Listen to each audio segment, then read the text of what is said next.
un proverbe. Si jeunesse savait et si vieillesse pouvait. Ce qui est important, c'est que l'entreprise puisse animer un dialogue sur la manière dont les générations cohabitent dans le travail et font un travail commun. Qu'est-ce qui fait qu'à un moment donné, mes collaborateurs vont regarder dans la même direction? Qu'est-ce qui fait que l'on a envie, ensemble, de suivre les mêmes objectifs? Le collectif joue un rôle très important. Développement, stratégie, ressources.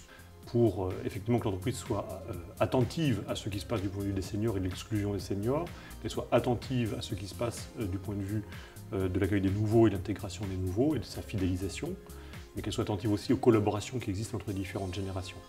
À trouver les mots pour expliquer ce qu'on fait dans le quotidien. Parce qu'en fait, on parle de savoir implicite, de compétences implicites, de compétences incorporées, parce qu'en fait, les propriétés de l'activité humaine sont telles que nous ne savons plus dire comment exactement nous faisons. Ça veut dire être capable de discuter des règles du travail avec d'autres et de les adapter en fonction des besoins qu'on ressent du point de vue du métier. Les entreprises vivent des époques qui sont différentes du point de vue de l'économie, il y a des enjeux de mutation qui sont importants.